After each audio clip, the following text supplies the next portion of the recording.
Turbo has been a hot debate for Metroid Dread speedrunning for a bit now, whether to legalize it or not. If we do legalize it, what are the repercussions and backlash? Should we cap the hertz? Would it really even stop people from mashing? I won't argue for either side in this video, but I will go over the three main arguments I keep seeing and how their approaches to the solution aren't in the direction I want to see. I say I won't argue for either side, but I would be lying if this video doesn't contain bias. The main arguments are 1, competitiveness, number 2, health, and 3, if legal, capping turbo. I am in favor of this one, by the way. Now, first of all, I am pro turbo, specifically because I see less downsides to legalizing turbo than keeping it banned. I especially want turbo to be allowed for at least low percent and 0%. They basically get no missiles, so all they can do is mash. They basically mash at least triple the amount of any other category. For example, on Ravenbeak alone, one beam press does 48 total damage, while an ice missile does 400. If 2 missiles per second, you are looking at 12 hertz a second to equal an ice missile. Ravenbeak's second phase alone takes 50 missiles. That's 25 seconds of mashing. Please at least make it legal for them. Keep in mind, you can still use turbo, but it just means your runs are invalid for leaderboards. So if you aren't going to compete on there, don't feel like you shouldn't use turbo, especially if you don't want to mash. There is absolutely nothing wrong with that. In fact, I've been thinking of getting turbo for practice. Personally, I don't want to mash at all. I have carpal tunnel or tendonitis in my hands. All I know is if I use my grip too much during the day, I basically can barely hold a controller with weak grip, let alone do the mashing required, which of course makes work difficult as I was a mechanic for a few years. So I know how frustrating it can be to not be able to compete just because you don't have the skill for mashing. But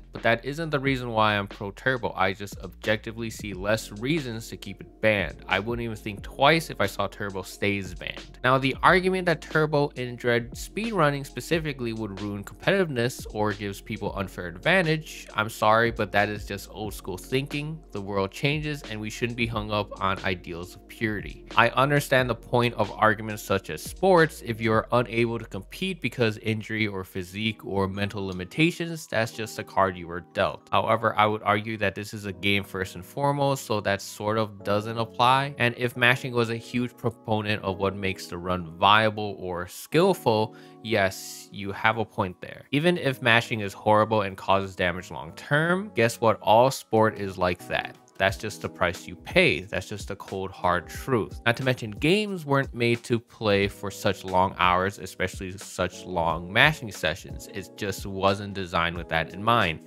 at least most games. But guess what? Again, mashing is a small part of Dread. There are multiple spots in game where turbo would be faster, not just gold skip for Ravenbeak. Everyone is so caught up on that fight alone, you fail to see that mashing for Adam is faster, mashing for Crate Belly is faster, for Chozos, the Chozo Robos, miscellaneous enemies, and CU brains, not to mention your mashing missiles. Even with all that, with minor single mashing and alternative mashing methods versus turbo, it's just a handful of seconds difference, if at all, during the entire run, as opposed to causing damage to your hands. The trade-off is not great in favor of mashing. Keep in mind, this is a comparison between mashing and cap turbo. More on that later. So arguing for competitiveness when the only competitive edge that there is in favor of turbo is basically not damaging your hands in most categories. The argument is just ignorant, not to mention no one is forcing you to use turbo if it becomes legal.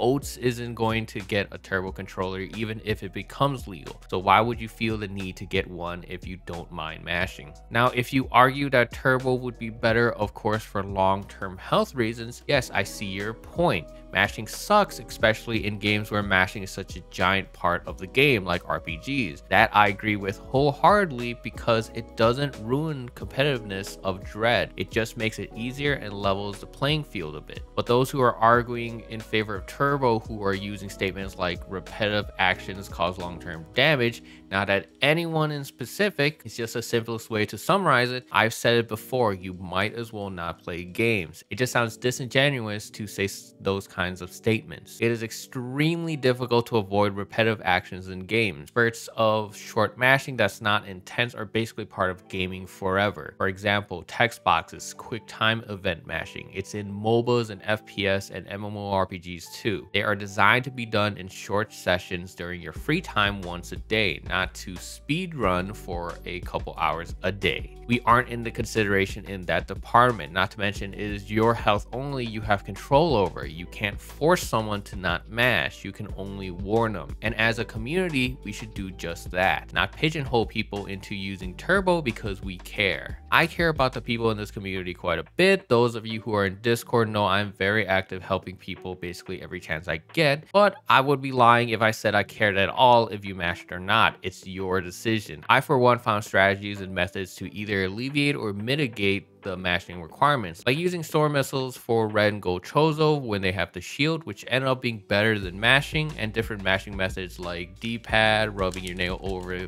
the button, using vibration methods, stuff like that. And yes, I know those cause damage too, but again, if those are in consideration for pro turbo, you might as well make turbo required. That is what you're asking for. You can only argue for health so far without basically saying I want to avoid mashing entirely, and everyone should too. I don't see an argument otherwise. It's either make turbo required or ban it. And again, you can't force people, especially you can't force people's wallets. Now, if turbo becomes legal, because again, there's less downsides than keeping it banned, a capped hertz for turbo seems obvious, right? But what number? 10, 12, 15, 20 uncapped? There's only one number that you can use that is the ideal middle ground, but with all middle grounds, it always causes problems. That number is 12 hertz. It is the most logical number to fall upon and the only number that should be in consideration. Anyone arguing for anything higher wants turbo to be required, and anyone arguing below it doesn't want turbo at all. That's just the facts. If you make hertz any higher than 12, you are basically saying turbo is required, because like I mentioned before, the game is more than just Ravenbeak. You would kill all the bosses and mini bosses faster because they don't just stand in front of you all the time. You would move through rooms slightly faster, skip Atom faster. Ravenbeak will basically always be at ideal mashing speed. Keep in mind, even with all the alternative mashing methods, I can't reach 15 hertz. 15 is hard to reach for a majority, at least without causing significant strain, especially when you have to aim. So any higher than 12 would just be making it a requirement. 20 hertz more so. Uncapped is just insanity. You may as well say everything is now instant kill. Hyperbole, but is basically along those lines. Uncapped would be missiles basically being obsolete. 20 hertz would basically make missiles useless if enemies take beam damage. It only takes 17 hertz to equal missiles in Ravenbeak, all other damage reductions aside. If you make it lower than 12 hertz, why even have turbo as a consideration, honestly? You can single mash 10 hertz fairly easily with any of the alternative mashing methods, even single mashing with strain. It's basically saying turbo will never beat mashing,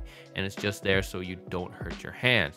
But we are trying to be competitive, so this is not a good solution at all. So why is 12 hertz such a good number though? Specifically, it makes single mashing moments less painful throughout. You can still mash higher than it if you wanted to. Door missile go skip is still viable, plus the ease of ideal missile rate and cross bomb timing would make it equal or close to red parry time. It is not too much higher than regular mashing hertz, and it would not make it either outright better or worse to use turbo. It is the best number and probably the only middle ground we have. Anyone arguing that this does not deter people from continuing to mash, you are right. But again, you can't force people, you can only warn them. This would make turbo competitive and for the most part equal to mashing when considering the entire route. Again, even if turbo is legal, what is stopping people from not using it if they wanted to? Unless turbo is outright faster than mashing, this would still happen if it's not a requirement. Those are my views on turbo. Comment below how you feel about it. I hope the discussion moves forward in a civil and better way. At the very least, I want to see it allowed in 0% and low percent. If you liked the video, be sure to like and subscribe and check out my other videos. And as always, thanks for watching.